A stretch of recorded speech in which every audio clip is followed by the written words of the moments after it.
Hello and welcome to Frontrunner Motorsport. And I know I've been talking about Formula E a lot recently, but the racing has been very enjoyable, so let's keep going whilst I'm in the mood. Today we are looking at the two departing Formula E teams, namely BMW and Audi, and the teams that may replace them in the series from 2022 onwards. A good time as it sees the arrival of the Gen 3 cars. So we have some big manufacturers and some independents who may look to enter the series, although it won't be possible for all of them to make the grid, although sadly that would be cool, so let's rate their chances out of 10 as well.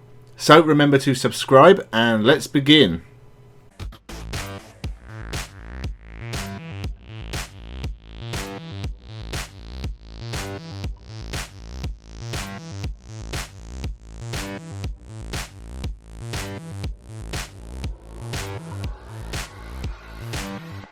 Welcome to Frontrunner Motorsport.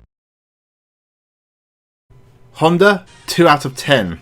If Formula E is courting Honda, then they should be wary about her commitment. Honda is a tricky bitch. They've joined and left Formula 1, 5 times now? Must be pretty close to that. So actually keeping Honda in the series is harder than getting them there in the first place. The timing seems good. Honda have had a big push towards electric vehicles. They're leaving Formula 1, and so they have plenty of time on their hands. They've had a slim connection to Formula E with the Amlin Aguri team, so all seems good. Except Honda have said they're not interested. That's not to say they'll never be, but for now, no Honda. Hyundai, 5 out of 10. Hyundai seem to want to have a hand in every motorsport series going right now. They've won the Constructors in WRC and World TCR, did okay in their first British touring car season, have won World Rallycross events, and I've even seen them linked with IndyCar and NASCAR. Well, representatives of Hyundai and Kia have attended Formula E events and held talks with the FIA about future involvement in the series, so it seems like a sealed deal that Hyundai will be on the grid at some point, but they have been linked with replacing Audi in 2022. Whether that happens or not we will have to see, but time would be of the essence to get sorted and get on the grid. If they do, I'm excited for the continued Hyundai takeover. Renault Alpine Lotus, 7 out of 10. This seems all but done if you believe the talk on the interweb, but it makes little to no sense to me. Renault's sister brand Nissan are already racing in the series, and have confirmed they'll be there in 2022 for Gen 3. So 2 Renault linked teams in Nissan and Alpine with Lotus coming on as a partner of some kind. Apparently the two brands are exploring various racing options going forward, and Renault are pushing the Alpine brand hard right now. And they may have 2 teams competing against each other in the same series. They'd probably have to take the place of Audi to do it, but talks seem positive and we could see Alpine compete in both Formula 1 and Formula E. Scuderia ImCar, 1 out of 10. The brainchild of Italian entrepreneur Gianfranco Pizzuto, with the backing of Turkish battery manufacturer ImCar. This was rumoured early last year to be happening, but I've heard very little since, so I presume it's dead in the water. Luckily Pizzuto is used to disappointment. He was an investor in original plug-in hybrid car maker Fisker Automotive, who failed and died in 2014. Well, apparently he was interested in a Formula E project, but considering he might actually be insane, I doubt it is ever going to see the light of day. McLaren, 9 out of 10. This one also sounds like a done deal. McLaren have already signed a deal for a place on the grid for 2022, but apparently they're weighing up their options or something. The Gen 2 battery suppliers seem to want to step up their interest in the electric series.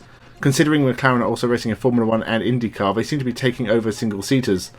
And considering McLaren CEO Zak Brown has a stake in United Autosport in the World Endurance Championship, it's even possible McLaren are looking to move away from Formula 1. It'll be exciting to see a majorly successful motorsport dynasty like McLaren get on that grid in 2022. Tesla, 0 out of 10. This is a rumour that seems to come up every year. The giants of electric technology, Tesla, and why they haven't joined the pinnacle of electric motorsport yet. Elon Musk has seemingly never expressed an interest in motorsport, and Tesla are not a name that comes up very often, in any way, shape or form when it comes to motorsport. But their cars are now commonplace, and surely the brand will want to enter the world of racing at some point. And Formula E is made for Tesla. It would be perfect, which makes it even more disappointing, but it doesn't seem likely to happen right now. Maybe one day, but for now Musk is busy doing other things, and electric motorsport continues without one of the most well-known all-electric brands. Alfa Romeo Maserati, 4 out of 10.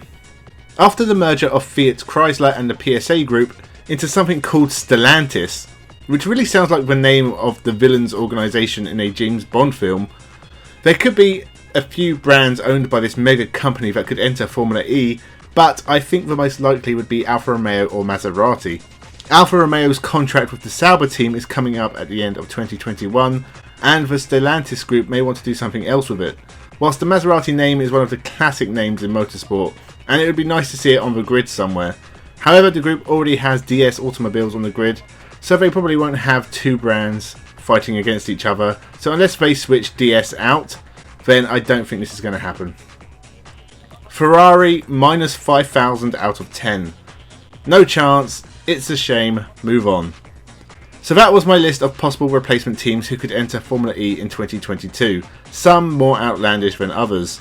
These are mostly rumours I found with a quick internet search, so there could be more. Who knows what will happen, so remember to subscribe for more content. Some of it isn't Formula E related. Leave a comment down below, who do you think we will see on the grid next year? Like and share the video, thanks for watching and have a good one.